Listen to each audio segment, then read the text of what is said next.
দুপুর বন্ধুরা, আজকে দুপুরের স্পেশাল মেনু তোমাদের সাথে শেয়ার করছি। আমি যে আজকে রান্না করেছি আশা করি এরকম মনে হয় কেউ মনে হয় খায় না। যাই হোক, আমাদের খুব ভালো লাগে এরকম। বিশেষ করে আমার বাবার বাড়ির দিকে আমরা সবাই খুব ভালোবাসি। জানি না আমার ছেলে পছন্দ করবে কি না, তবে তোমাদের দাদাভাই পছন্দ করতো না। তো আজকে রান্না করেছি, প্রথমেই দেখো দুজনের ভাত বেড়ে নিয়েছি, ছেলের আর আমার। দুজনেই বেগুন ভাজা নিয়ে নিলাম। বেগুনগুলো আজকে একদম ভালো পড়েনি, পোকা পোকা পড়েছে।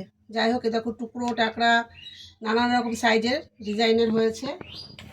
আর ছোটো ভাই যেহেতু বেগুন ভাজা খায় না, ছোটো ভাই এর জন্য টুকরো করেছে আলু ভাজা। মানে মেন কথা হচ্ছে আজকে বাবাদের মায়েদের ঘরে কেউ নেই, ভাইয়ের বউ ওরা সব বেড়াতে গেছে। তাই আজকে আমি এক জায়গায় রান্না করেছি, আমার মা ছোটো ভাই আজকে এক জায়গাতেই খাবে। আর করেছি এই দেখো মুসুরির ডাল,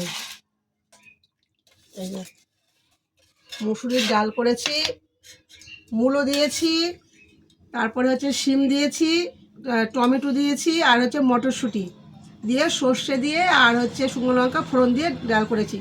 আমরা খুব ভালোবাসি এই ডাল খেতে। এই ডাল হলে আর একটু বেগুন ভাজা হলে আমাদের আর কিছু চাই না।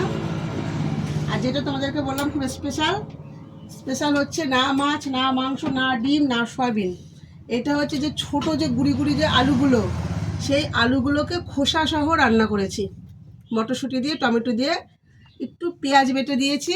অপূর্ব টেস্ট লাগে এই তরকারি খেতে। কোনো গরম মশলা দিইনি, কোনো ধনে পাতাও দিইনি, খোসা সহ, প্রত্যেকটা আলু খোসা সহ। এই দেখো, এই দেখো খোসা উঠে যাচ্ছে।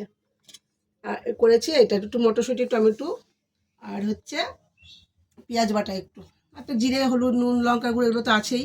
এই হচ্ছে আজকে দুপুরের মেনু। তা তোমাদের কেমন লাগলো আজকে দুপুরের মেনুটা অবশ্যই শেয়ার করে জানিও। কেননা সত্যি কথা বলতে কি হচ্ছে, আমার কাজ নেই, যার জন্য হচ্ছে এখন এই কিছুদিন আবার নিরামিষ খেতে হবে। ছেলেকেও দিয়ে দিলাম ডাল, আমিও নিয়ে নিলাম ডাল। আমার ডাল হলে আর কিছু চাই না। কি রনি, তোর কিছু চাই? না না, আমার ছেলে ডাল মাঝে সাঝে পছন্দ করে, মাঝে সাঝে পছন্দ করে না। আর ও তো জানে যে ওর মা গরিব, খাওয়াতে পারবে না, ও তো জানে সেটা। যাই হোক, সারাদিনে ভাত খাইনি, কালকে রাতেও ভাত খাইনি। তা কালকে সেই দুপুরবেলা ভাত খেয়েছি, আর এই যে এখন আমরা ভাতটা খেয়ে নিই। তো টাটা। যদি ভালো লেগে থাকে রেসিপিগুলো অবশ্যই কমেন্ট করে জানিও।